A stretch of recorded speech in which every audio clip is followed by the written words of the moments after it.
nuevo episodio de Ilhumanos, hoy con una invitada especial, Luli García. ¿Cómo estás? Bienvenida. Bueno, gracias. Un placer estar acá. Bueno, esta invitación la hicimos a Luli porque en el marco del Día de la Salud Mental nos parecía súper importante charlar con vos para que nos cuentes, para que le cuentes también a la gente qué es la salud mental y por qué hoy se habla tanto de salud mental. Bueno, en principio agradecer la invitación y bueno, celebro estos espacios y todos los espacios que promueven justamente el poder hablar de salud mental y de salud, ¿no? Porque es importante entender que la salud mental es parte de la salud. Somos seres integrales, somos seres que estamos constituidos desde dimensiones orgánicas, biológicas, psicológicas, sociales, espirituales. Entonces es bueno que entendamos que todos esos aspectos nos constituyen y la salud mental es un aspecto que hace a nuestra salud, ¿sí? Hoy por hoy y sobre todo después de la pandemia, que ha dejado muchas secuelas, sí, un antes y un después. Un antes y un después, realmente se ha tomado mucho más conciencia. Y bueno, justamente por los múltiples factores que hacen en la salud mental, nos vemos afectados en cómo nos sentimos, en cómo pensamos, en cómo nos vinculamos con los demás, ¿sí? ¿Antes no se le podía poner un nombre o no se sabía? Que hoy en día está en buena hora, por supuesto, que se esté hablando de esto. En realidad sí, siempre hablamos de salud mental. Pero bueno, quizás antes las problemáticas relacionadas a la salud mental o a los trastornos mentales o los padecimientos estaban como encasillados más desde un lugar de tabú, o no se acostumbraba tanto o no estaba bien visto quizás pedir ayuda, o había connotaciones en torno a estos padecimientos o a las personas que transitaban estas dificultades o estas problemáticas negativas. Y eso se ha ido deconstruyendo y cuestionando mucho. Hay como otra apertura y otra forma de pensar sobre lo que nos pasa, sobre lo que nos sentimos y sobre lo que implica el cuidado de la salud mental. Que bueno, en buena hora, ¿no? Porque eso posibilita poder cuidarnos y cuidar a los demás desde otro lugar. Dijiste algo importante, esto de pedir ayuda, de poder hablarlo, de no tener vergüenza, no tener miedo. ¿Cómo se hace? Bueno, en principio es importante, esto está muy ligado a, en realidad, cómo cada uno cree y piensa y significa lo que representa el pedir ayuda, ¿no? Muchas veces el pedir ayuda está relacionado a la vulnerabilidad o a la debilidad, o está esta creencia muy anclada de que tenemos que poder con todo, de que tenemos que ser fuertes, y eso funciona un poco como una barrera al momento de pedir ayuda. Entonces, en principio, poder cuestionar eso y entender que el ser humano tiene como condición inherente la vulnerabilidad, ¿sí? Todos somos vulnerables, todas las personas, a transitar crisis vitales, a sentir dolor, a pasar por momentos difíciles en la vida. Todos vamos a transitar tormentas en la vida, ¿no? Y la necesidad de ayuda y de apoyo social es también algo básico y fundamental como seres humanos que somos. No vivimos aislados, no vivimos solos, ¿sí? Yo digo que hay frases trilladas sobre salud mental que son fundamentales y que nunca van a pasar de moda, por ejemplo, porque son importantísimas siempre tenerlas presentes. Por ejemplo, esto, ¿no? Nadie se salva solo. Vivimos en un contexto en el que nos vinculamos con otras personas y necesitamos de los demás. Entonces, pensar la salud mental desde un lugar individualista es algo que nos condena a sufrir, digamos, de alguna manera, porque no se construye la salud mental desde la individualidad únicamente. Sí, lo subjetivo es una parte, ¿sí? Todos y todas somos responsables de alguna manera de nuestra salud mental, pero esa salud mental se construye en un contexto social, político, económico, cultural, ¿sí? Entonces todos esos factores también nos afectan. Mencionaste varios, decías, factores y cómo repercute en la vida de las personas, en la diaria, pero ¿crees que también hoy con la vorágine del día a día, el no tener tiempo, el estar tan apurados, el querer hacer 1000 cosas a la vez, repercute un montón en esto? Sí, ni hablar. Hoy vivimos en un contexto en el que, bueno, como decíamos antes, ¿no? Se exigen cultural y socialmente como muchas cuestiones que hacen que vivamos con mucha prisa, como de alguna manera desde un lugar más automático, teniendo que responder a demandas laborales, teniendo que hacer un montón de cosas quizás para poder llegar a fin de mes, para poder sobrellevar angustias y malestares que nos genera la realidad psicosocial y sí, eso nos posiciona, funciona como un gran factor de riesgo que nos hace más vulnerables a padecer malestar emocional y si eso avanza o no lo podemos sobrellevar o tenemos cierta predisposición, sufrir padecimientos y trastornos mentales. ¿Qué pasa también con esto de que para lo que es importante para vos no es para el otro o viceversa, o que te juzguen por lo que estás sintiendo también? ¿Qué pasa con eso? ¿Cómo se le explica a las personas que si es importante para vos y te duele a vos? Totalmente. Estás hablando de la subjetividad. Totalmente. Siempre, siempre digo y creo que lo que a cada persona le afecta y le duele o le es significativo en su vida, es importante. ¿Sí? No importa si para el que está al lado es una pavada. Sí. Y esto tiene que ver con que, sí, claramente somos diferentes en nuestra subjetividad, nuestra historia, nuestro desarrollo, nuestras experiencias de vida, la forma y el contexto en el que nos desarrollamos nos hace distintos como sujetos. Y eso, por supuesto, repercute en la manera en la que percibimos las cosas que nos pasan y en la manera en que afrontamos lo que nos pasa, ¿sí?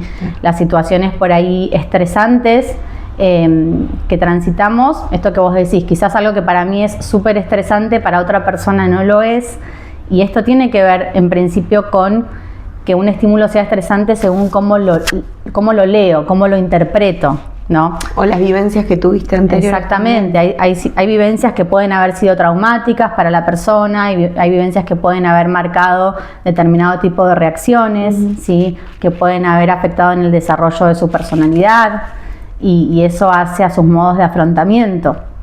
Y bueno, por otro lado, esto que decíamos hoy, si bien hay situaciones que son consideradas o que pueden ser consideradas como crisis vitales que por lo general tienen un impacto en todas las personas, hay situaciones que pueden ser más trascendentales para algunas personas que para otras y eso tiene que ver con la estructura de personalidad, la percepción que tiene la persona respecto a esa situación y los recursos de afrontamiento para transitar eso que le sucede.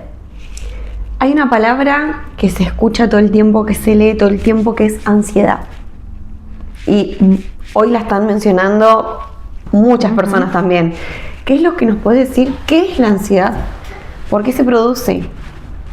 Sí, está como muy también, digamos, endemoniada la palabra ansiedad. Se le pudo poner un nombre también. Sí.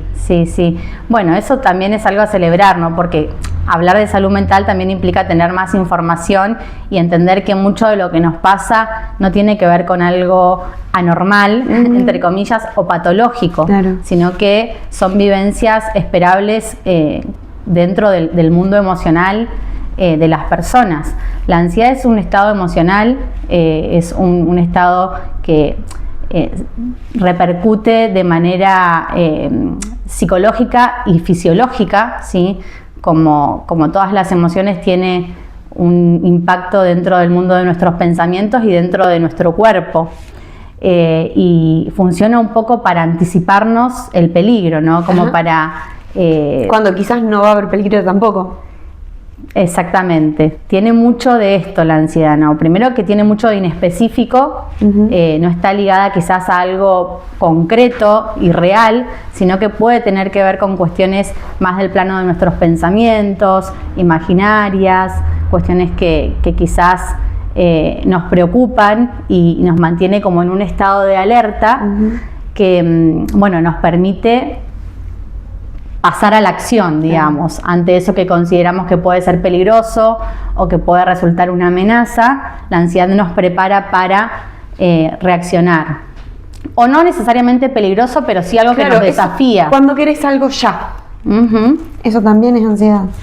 Bueno, no podés esperar que... La ansiedad puede estar ligada... Necesitas mirar el final de la película antes de todo el desarrollo. Eso puede tener que ver también con algunos rasgos de personalidad o según el momento que la persona esté pasando, pero bueno, sí, hay estructuras de personalidad y personas que son más ansiosas en sí mismas y aparece la ansiedad como un estado también que suma a ese tipo de personalidad.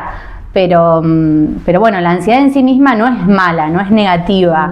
Está mal vista, sí, tiene mala fama, pero en sí es saludable. Cierto monto de ansiedad, ciertos niveles de ansiedad son saludables y nos ayudan a lograr metas, nos ayudan a poder, digamos, resguardarnos de situaciones. El punto es cuando esos niveles de ansiedad se intensifican, se cronifican, se hacen constantes. Y bueno, obviamente empieza a afectarnos en nuestra vida diaria de manera negativa, ¿no? Pero se puede trabajar en eso. Sí, por supuesto, se puede trabajar, se puede aprender a gestionar, ¿sí? De hecho, bueno, la gestión emocional es una de las cuestiones que desde lo individual y lo subjetivo podemos trabajar y reaprender y mejorar para sentirnos mejores, ¿no? Otra de las palabras, vamos con otra, estrés. Estrés, sobre todo, bueno, en esta época del año. ¿Qué es lo que nos pasa? ¿Por qué también pasó julio y vemos de otro color el año? Sí, sí. Esta es una época en la que, bueno, suelen aparecer como fechas límites, presiones de trabajos que hay que cumplir, preocupaciones y demandas constantes, ¿no? Como que uno mira para atrás y ya voló el año, y bueno, aparecen como muchas más manifestaciones psicológicas, emocionales y en el cuerpo, ¿no? Cómo nos sentimos. Y el estrés tiene que ver con esto, ¿sí? Con cómo reacciona nuestro cuerpo ante cambios o situaciones que requieren que nos adaptemos, generando diferentes sensaciones físicas y mentales en torno a aquello que tenemos que afrontar. También volvemos a lo mismo, en sí mismo el estrés no es algo negativo. ¿No es negativo? No, en sí mismo el estrés aparece para que nos podamos adaptar a una situación nueva, ¿sí? O algún cambio. Que bueno, también prepara nuestro cuerpo y nos prepara para poder afrontarlo con los recursos que tenemos. Ahora bien, si esa situación de estrés se sostiene en el tiempo, se vuelve crónica, se intensifica y empezamos a sentir que nuestros recursos de afrontamiento no alcanzan para sobrellevar esa situación, ¿sí? Como que empezamos a agotarnos ante esa situación y ya se vuelve como insostenible. Ahí sí empieza a generar problemas y a complejizarse la situación, ¿no? Ante el estrés, en esto que yo te decía, nuestro cuerpo y nuestro organismo se prepara. Cuando nosotros estamos frente a una situación que percibimos como estresante o difícil o peligrosa, se genera lo que se llama la cascada del estrés, que es... se segregan, digamos, a nuestro organismo diferentes hormonas, que principalmente cortisol y adrenalina, que nos preparan para la lucha o la huida, para afrontar esa situación de la mejor manera, ¿sí? Cuando esas hormonas se segregan en nuestro cuerpo, ¿sí? Estamos como de alguna manera en alerta, estamos con un foco de atención más selectivo sobre esa situación, estamos como enfocados para transitar eso que la situación nos demanda. Entonces, eso nos sirve en la vida, cuando tenemos que transitar una crisis, cuando tenemos que, no sé, afrontar un nuevo trabajo, o cuando tenemos cambios, una mudanza, qué sé yo, una situación con algún familiar, ¿sí? Cuando termina la situación o la podemos afrontar, volvemos a nuestro estado de equilibrio. Ahora, ¿qué pasa cuando no termina y el estrés o lo que genera el estrés tiene que ver con situaciones más cotidianas o silenciosas y se vuelve crónico, ¿no? Ahí generalmente empezamos a generar mayor inflamación en nuestras células por esta segregación, esta cascada del estrés que mencioné antes, y eso nos hace más vulnerables a cambiar nuestros hábitos, porque ante el estrés y la situación de depresión o de preocupación o de malestar que nos genera esa situación, descuidamos ciertos hábitos, o comemos peor, o dormimos peor, o dejamos de vincularnos con gente o con nuestros vínculos que nos hace bien. Sí, empezamos a sentir fatiga, ¿sí? Dolores musculares, tensión, ¿sí? Entonces, ese descuido de hábitos y de conductas también nos llevan a que empiecen a aparecer síntomas y, bueno, si esto no se cronifica, si no podemos hacer algo a tiempo para generar algún cambio dentro de esa circunstancia, de esa situación, bueno, podemos, por supuesto, padecer algún tipo de enfermedad, ¿no? Las cuestiones que tienen que ver con lo emocional y lo psicológico están estrechamente ligadas al orgánico y a las enfermedades orgánicas también. ¿Es difícil darse cuenta o uno puede decir, bueno, no, la alimentación, el cansancio es por esto? No es difícil darse cuenta. A ver, cuando hay situaciones puntuales, obviamente uno sabe que es quizás por, no sé, que tal familiar está enfermo y esta situación me está implicando cambios, me está preocupando, me está angustiando, me genera incertidumbre. Ahora, cuando no encontramos una causa específica y es necesario prestar más atención a nuestro día a día, a qué cuestiones de nuestra vida pueden estar generando que vivamos de esta manera o que nos esté pesando demasiado, y esto implica entrenarnos de alguna manera en la observación de uno mismo, en el autoconocimiento, en poder registrar nuestras emociones y lo que nos pasa. Todo esto nos va permitiendo darnos cuenta de lo que nos pasa, de cómo nos sentimos y sobre todo de qué necesitamos. La verdad que son temas que es para hablar un montón y ahondar en cada cosita que nos vas contando, pero bueno, quería preguntarte algo también un poco más personal. ¿Por qué elegiste esta carrera de psicología? ¿Cuál fue la decisión que te encaminó? Bueno, yo en realidad cuando me fui a estudiar arranqué estudiando historia, licenciatura en historia. Estudié 2 años y bueno, me di cuenta en el proceso de que no era por ahí. Y bueno, siempre me interesó mucho entender por qué la gente que sufría o que padecía algún tipo de trastorno mental, por qué le pasaba eso, de qué manera se podía ayudar a esas personas. Entender la mente humana me generaba mucha intriga, y bueno, siempre tuve como una inclinación al contacto humano, digamos, al diálogo, a hablar con otras personas, el deseo de acompañar en procesos, y también por una cuestión personal de, bueno, creo que todos los que estudiamos psicología fantaseamos con resolver algo de lo que nos pasa, así que bueno, hice una orientación vocacional en aquel momento y estaba entre comunicación social y psicología, y elegí psicología, así que bueno, acá estoy. Qué bueno.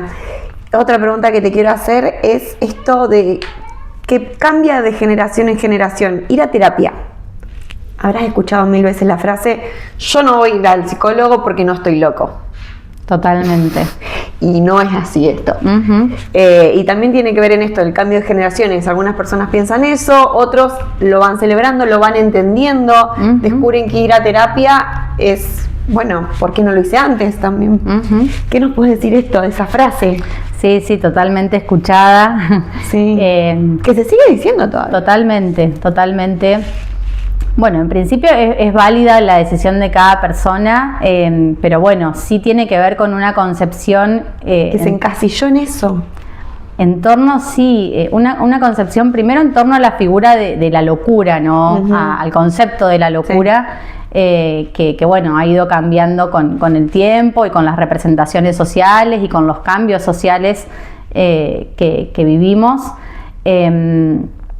Y por otro lado, bueno, la psicología como ciencia también ha ido desarrollándose y ha ido siendo más conocida y validada a nivel social, que bueno, eso también llevó su tiempo, ¿no?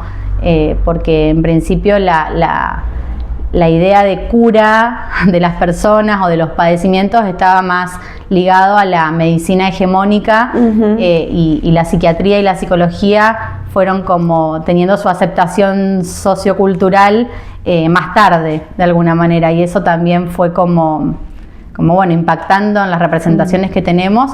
Y después creo que bueno, todo lo que fue generando los cambios, de nuevo, sociales, culturales, políticos. Hoy poder hablar de salud mental, lo que habilitarnos a hablar, habilitarnos a sentirnos de diferentes maneras, y no estar ajenos a lo que pasa contextualmente, como decía antes, ¿no? Por un lado, desde lo individual y lo subjetivo, podemos hacer cosas para cuidarnos, y por otro lado, también desde lo social, bueno, se construye la salud mental. Uno conoce un montón de personas que uno charla y conversa, y todos coinciden en esto, que cuando empezás terapia descubrís un mundo nuevo, y bueno, todos estos preconceptos que tenías antes, no, decís, bueno, no, esto es por acá, es por ahí. Sí, por lo general, bueno. Es animarse, es dar el paso. Para arrancar terapia uno tiene que estar, primero, por supuesto, reconociendo que hay algo que es necesario abordar, que hay algún problema, alguna situación, algún malestar que motive iniciar un proceso psicoterapéutico o un análisis, porque bueno, arrancar terapia implica un trabajo también, no es que es tan cómodo ni tan fácil, porque implica, bueno, justamente poder mirar hacia adentro, quizás transitar lugares del mundo interno y de la mente que pueden resultar difíciles. Incómodo, sí. Pero bueno, para eso por supuesto está el acompañamiento profesional y el hecho de poder crear un vínculo terapéutico seguro, en el que la persona se pueda sentir segura, pueda abrirse y bueno, ir transitando lo necesario para poder sentirse mejor. Obviamente todas las personas son distintas, pero ¿qué te pasa en este primer encuentro con la persona? Y bueno, siempre me preparo como con muchas ganas, con mucha expectativa, sobre todo tratando de estar con la conciencia y la atención plena puesta en esto que la persona trae, en poder alojar desde un lugar de amabilidad y de calidez para que la persona pueda sentirse segura, entendiendo que, bueno, por supuesto la confianza no se construye en un primer momento, pero con cada gesto, con cada palabra, con todo lo que somos y hacemos, transmitimos algo. Y bueno, yo trato de que, bueno, se pueda generar un espacio en el que la persona pueda expresarse. Después, bueno, se evalúa, por supuesto, si es viable el acompañamiento, si esa problemática o esa situación que la persona trae es posible de ser acompañada desde mi lugar, porque no todos los psicólogos y las psicólogas acompañamos todas las situaciones. Por ahí es necesario derivar a otro espacio o quizás bueno, evaluar cómo seguir, pero bueno, en principio que sea un espacio que posibilite el intercambio de la palabra. Te pregunto, ¿qué podemos hacer, además de alimentarnos bien, salir a caminar, hacer algo recreativo quizás que nos saque de la vorágine del día? ¿Qué es lo que recomendás Además, por supuesto, de ir a terapia cuando uno lo necesita. ¿Qué podemos hacer? Bueno, es amplio, pero bueno, sí hay un montón de herramientas que podemos tener para cuidarnos. Como te decía antes, desde lo subjetivo y lo individual, poder trabajar en nuestro autoconocimiento, en poder observar cómo nos sentimos, lo que pensamos, poder poner el foco ahí en eso que nos pasa, trabajar sobre nuestra gestión de las emociones, ¿no? Que también es un súper trabajo y un lugar desde el cual podemos lograr mucho para nuestro bienestar, porque a veces gestionar mal nuestras emociones, o de una forma que no nos ayuda, nos lleva a tener problemas con las personas, con cómo nos vinculamos, con cómo resolvemos las situaciones.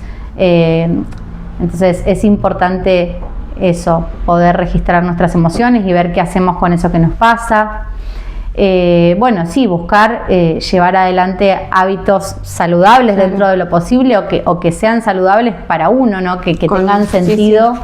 En esto de encontrar una actividad que nos haga bien. Sí, porque tenemos gustos distintos, pero algo distintos podés encontrar que te gusta. Totalmente.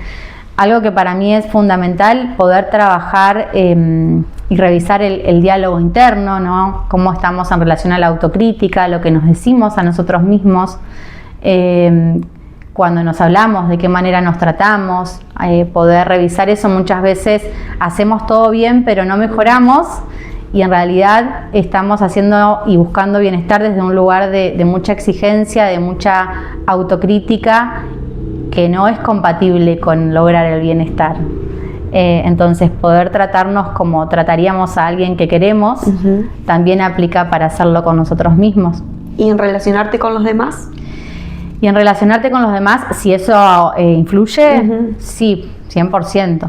100%. A veces igual somos más críticos con uno mismo que con los demás, ¿no? Pero bueno, tratarnos desde un lugar de hostilidad o de presión o de hiperexigencia nos lleva a un lugar de rigidez, de ansiedad, de disconformidad, ¿no? Como nos desconecta en algún punto del presente, de poder estar realmente en donde estamos, ¿no? Porque nuestra mente está como pensando que algo nos falta, que no hicimos algo bien, o dándonos mensajes. Quizás vemos el vaso medio vacío y no medio lleno. Y por lo general la voz crítica nunca está conforme con lo que hacemos. Y estamos como muy chipeados, si se quiere, cultural y socialmente también desde ese lugar. Entonces, entrenarnos en la autocompasión, en la amabilidad para con nosotros mismos, es también algo que tiene mucho poder a la hora de cómo nos sentimos, y eso mismo también para con los demás, ¿no? Trabajar sobre y revisar cómo están nuestros vínculos.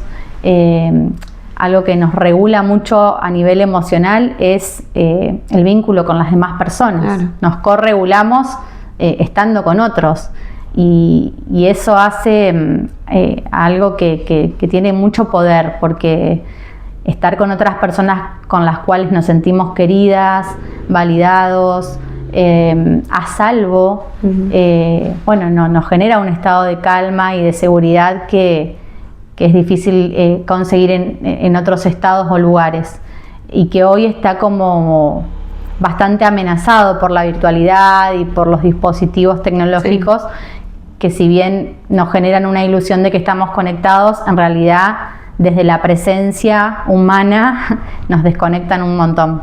Generan también esta ilusión de que está todo perfecto. Sí, también. Sí, porque en realidad vemos que en redes vemos mucho más cosas que apuntan a la perfección, pero bueno, también eso puede generar, por supuesto no a todas las personas, pero puede generar mucha sensación de insatisfacción, con la propia vida, comparación, ¿sí? Y eso, repercute en la autoestima y en lo que uno hace. Entonces, hay que hablar siempre de salud mental, celebramos que hoy se esté hablando también un montón. Y esto, lo que vos decís, pedir ayuda, charlarlo, con un mate, animarse. Totalmente. Pedir ayuda, bueno, el poder de la palabra, siempre poder hablar de lo que nos pasa, expresar ya es algo que puede ayudar un montón. Compartir lo que sentimos con las personas que nos sentimos seguros. Pedir ayuda en el contexto en el que podamos. Y bueno, poder fortalecer los lazos, los vínculos sociales, poder participar y asistir de actividades y de lugares que promuevan el bienestar, que promuevan el estar con otras personas, que promuevan cosas que nos hagan sentir bien y que estén alineadas también con nuestro propósito en la vida, con nuestros valores. Entiendo que es como reconocer, porque si comiste algo que te hizo mal, sabes que tenés un dolor en la panza, si estabas corriendo y te doblaste el pie, ya sabes que también que tenés que ir al médico, qué es lo que podés tomar y demás. Entonces, la salud mental también es parte del cuerpo. Totalmente, el cuerpo nos dice un montón. El cuerpo es como el principal mensajero muchas veces. Es como si todos le damos bola a la panza, ¿por qué no le damos bola a la cabeza? Tal cual, tal cual. Es importante cuidar nuestra salud mental tanto como cuidamos nuestra salud física, que bueno, a veces justamente como no es tan visible, tenemos que llegar hasta el síntoma y a veces ni el síntoma alcanza como para poder ocuparnos y bueno, es importante prevenir, ¿no? Llegar antes de que pasen las cosas que bueno, muchas veces no podemos o no nos damos cuenta o por algún motivo suceden, pero bueno, es importante trabajar mucho también en la prevención y en la promoción de la salud. En todo esto que decimos de los hábitos, de bueno, poder generar una rutina que nos haga bien, poder tomar decisiones con conciencia, poder establecer límites en situaciones o con personas cuando lo necesitamos, poder fortalecer y trabajar sobre nuestros vínculos. Bueno, todos esos aspectos hacen a que de alguna manera podamos fortalecernos y cuando tengamos que transitar algún evento estresante o difícil en la vida, estemos como con más recursos para eso, ¿no? Como decía antes, todos transitamos tormentas en la vida, pero lo importante es, bueno, ¿qué hacemos ante eso? ¿De qué manera lo haces?